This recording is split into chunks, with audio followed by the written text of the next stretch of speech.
talk about that. Joining me now, David Marquet, who is a former United States Navy captain.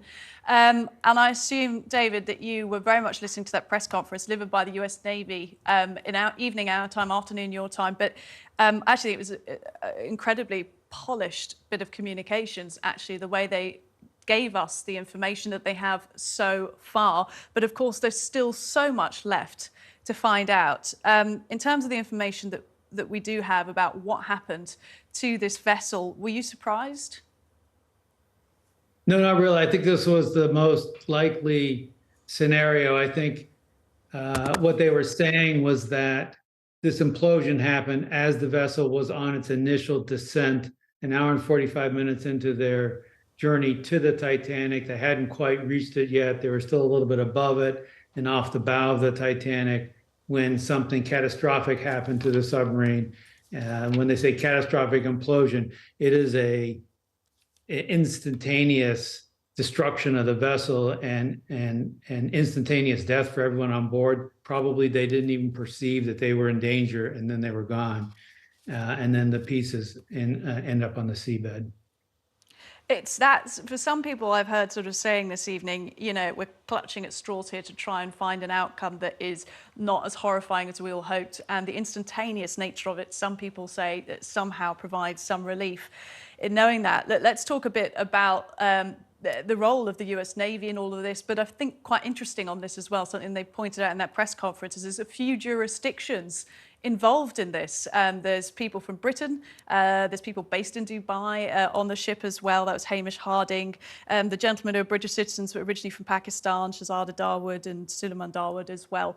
So they were talking about the complication of this being far out at sea, but covering all these different sort of international bases. So how do you think the coordination of that mission has gone so far?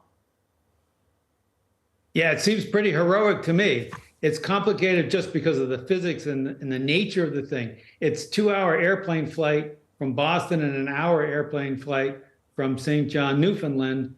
There are at least four different countries involved in responding, including commercial entities. There's different government agencies. Navy's providing equipment. The Air Force is flying it. The Canadians are letting them land there and hushing them through customs. And so that sense of coordination can only be described as heroic and inspiring. I agree with you there. I think I've been quite moved by the rapid assembly of all of these different, operations trying to rescue these men. We were getting reports already that some vessels and personnel are already being demobilized from the site. Of course, some equipment and some vessels will remain and do some of that search and rescue. But what do you think the coming days will be like in terms of the rest of that operation? Well, we don't need the ships that are involved with, for example, there was a ship that had a hyperbolic decompression chamber. We don't need that anymore. I'm happy to see that some of the ships are remaining, especially the ones with the more capable ROVs. I'm hoping that they can collect the pieces of the submarine and bring it back to the surface where we can potentially be reassembled as much as possible and analyzed so we understand what was the defect or the flaw that caused the implosion on the way down. Do you think we underestimate the power of the sea? Yes, we definitely underestimate the power of the sea. People get in trouble at sea all the time. We underestimate the intensity of waves and we underestimate the pressure.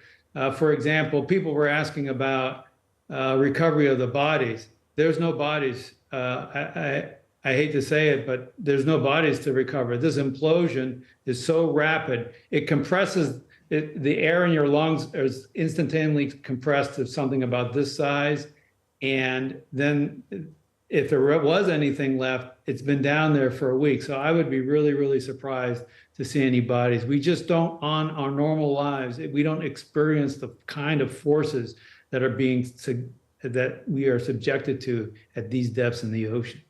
In our normal lives, we don't normally learn so much either about oceans for the rest of us and about the Navy and about the operations. Look, Captain David, it's been fascinating talking to you. Thank you.